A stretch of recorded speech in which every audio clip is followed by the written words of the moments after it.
بسم اللہ الرحمن الرحیم۔ السلام علیکم ورحمۃ اللہ وبرکاتہ۔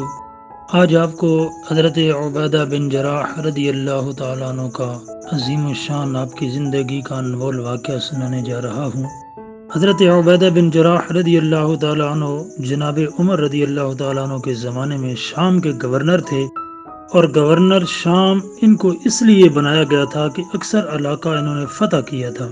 میرے دوستو، اس وقت شام کے علاقے میں 4 ممالک ہیں، یعنی اردن، شام، فلسطین اور لبنان، لیکن اس وقت یہ چاروں علاقے اسلامی ریاست کا ایک صوبہ تھے، اور حضرت عبیدہ بن جراح رضی اللہ تعالیٰ عنہ اس کے گورنر تھے۔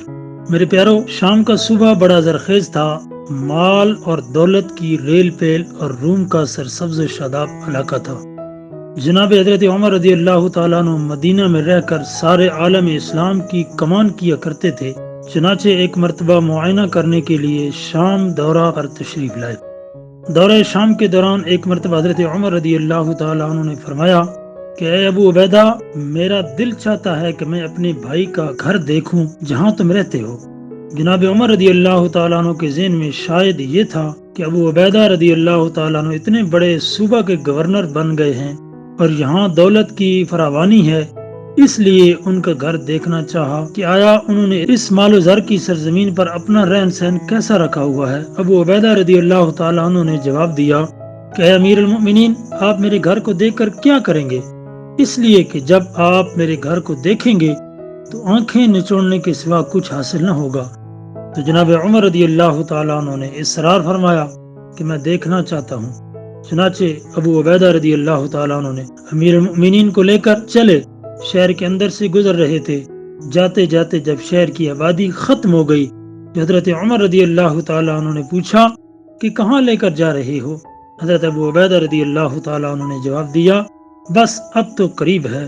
میرے پیارو، پورا دمشق شہر جو دنیا کے مال و اسباب سے جگمگا رہا تھا گزر گیا۔ آخر میں لے جا کر کھجور کے پتوں سے بنا جھونپڑا دکھایا، سوائے ایک مسلح کے کوئی چیز نظر نہ آئی۔ حضرت عمر رضی اللہ تعالیٰ عنہ نے پوچھا، تم اس میں رہتے ہو؟ یہاں تو کوئی ساز و سامان، کوئی برتن، کوئی کھانے پینے اور سونے کا انتظام نہیں ہے، تم یہاں کیسے رہتے ہو؟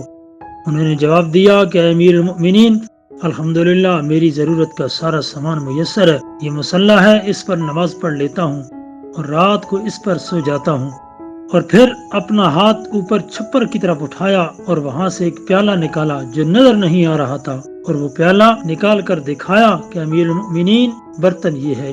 حضرت عمر رضی اللہ تعالیٰ عنہ نے جب اس برتن کو دیکھا تو اس میں پانی بھرا ہوا تھا اور سوکھی روٹی کے ٹکڑے بھیگے ہوئے تھے۔ اور پھر حضرت ابو عبیدہ رضی اللہ تعالیٰ عنہ نے فرمایا، اے امیر المؤمنین، میں دن رات تو حکومت کے کاموں میں لگا رہتا ہوں، کھانے وغیرہ کے کاموں کے لیے فرصت نہیں ہوتی۔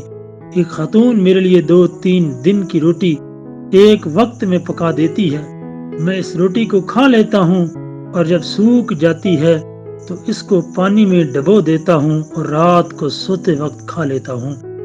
جناب عمر رضی اللہ تعالیٰ عنہ نے یہ حالت دیکھی تو آنکھوں میں آنسو آ گئے۔ حضرت ابو عبیدہ رضی اللہ تعالیٰ عنہ نے فرمایا، اے امیر المؤمنین، میں تو آپ سے پہلے ہی کہہ رہا تھا کہ میرا مکان دیکھنے کے بعد آپ کو آنکھیں نچوڑنے کے سوا کچھ حاصل نہیں ہوگا۔ حضرت عمر فاروق رضی اللہ تعالیٰ عنہ نے فرمایا، اے ابو عبیدہ، اس دنیا کی ریل پیل نے ہم سب کو بدل دیا، مگر اللہ کی قسم تم ویسے ہی ہو جیسے رسول اللہ صلی اللہ تعالیٰ علیہ وآلہ وسلم کے زمانے میں تھے۔ اس دنیا نے تم پر کوئی اثر نہیں ڈالا۔ عزیز دوستو، اللہ کریم مجھ ریاکار سمیت ہم تمام مسلمان عالم کو بھی حضرت ابو عبیدہ بن جراح رضی اللہ تعالیٰ عنہ جیسا بنا دے اور ایسی ہی حالت میں ہم سب کا خاتمہ فرمائے، آمین ثم آمین یا رب العالمین۔